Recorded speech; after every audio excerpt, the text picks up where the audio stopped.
Hello, everyone. This is Doug Davis, broker in charge at Karanbi Realty, and here with another uh, question and answer for Ask Doug. And today I wanted to talk about prelims as they relate to selling a property. And this would be of interest to both a buyer and a seller. So, okay, so when do you get a prelim? What do you do with it once you have it? How do you fix things if they need fixing? How do you know if something needs to be fixed? So, got to start somewhere. So, my recommendation would be when you take a listing, get a prelim from your favorite escrow company and take a look at it and see if there are any red flags. So in Hawaii, your first one's always going to be that the state of Hawaii gets any mineral and metallic um, things in the soil that goes to the state.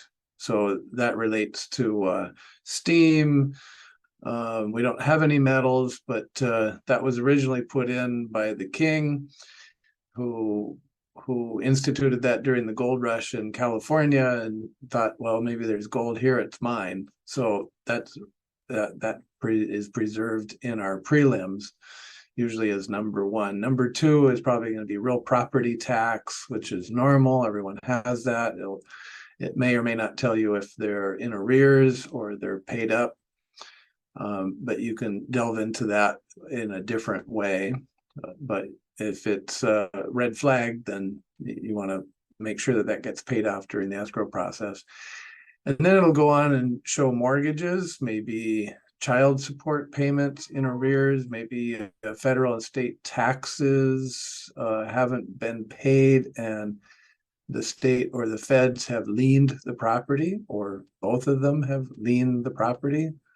That's not insurmountable, by the way.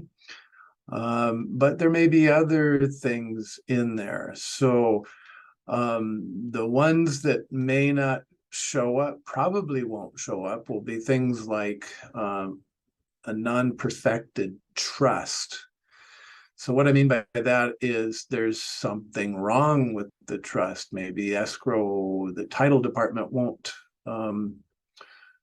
insure it. So there's something wrong with it. And it seems like it usually happens to trust where there's three or more people. The normal husband wife one, I'm sure, has problems, but usually not. It's usually with multiple people in a trust, and there's some part or aspect to it that isn't correct. It isn't clear. There may be a right of one, say, sibling over another, or voting rights may be confusing. So that may have to be clarified and signed by all parties. That would be on a seller side.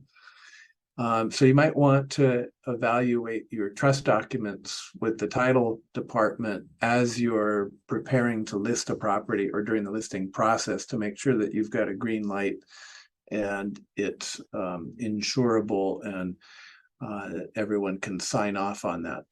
So that would be one thing. Escrow mistakes as it relates to recording. Maybe a missing TCT, some it happens. Think how many there are, and there's a small percentage that aren't done correctly, and they get through and they get recorded, and you might have to search back for someone who sold a property 20 years ago and hope that they're still alive and hope that they will sign again for the sale of their property that's maybe conveyed one or more times, or this is the first conveyance since they've sold, and the escrow company goes back and looks at it and say, oh, there's an error here. Yikes, that happens. Or maybe the property is owned in a company format, an LLC, corporation, proprietorship, and maybe that has been unperfected, not recorded properly. Maybe they changed title, but they didn't pass that by an attorney or the escrow company, or maybe it didn't get recorded. Oh my gosh, there's so many things like that. So there's a host of things that that should be evaluated in the prelim, or what might be missing in the prelim. So, yikes, that's a nightmare. If you suspect anything, get that title review up front to start the process of curing. And I think just about everything can be fixed. So you may need to get an attorney involved to clear up, the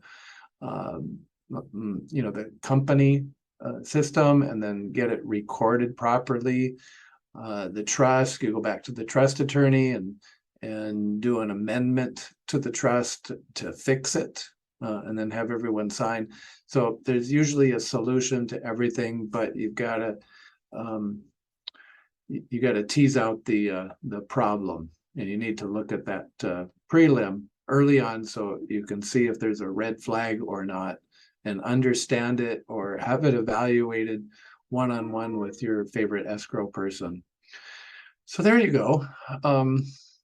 That's a big red flag, but something that we do, and it's not unusual to have a title problem. It seems like we have one a month in our company, different aspects of it, and we are proactive in getting them fixed so that we have a green light going through with the escrow process. All right, so there you have it. If you have questions, let me hear them. Love to answer them. And if you have any real estate needs, selling, buying, or property management, love to hear from you. Okay, until next week. Till then, Doug Davis signing off.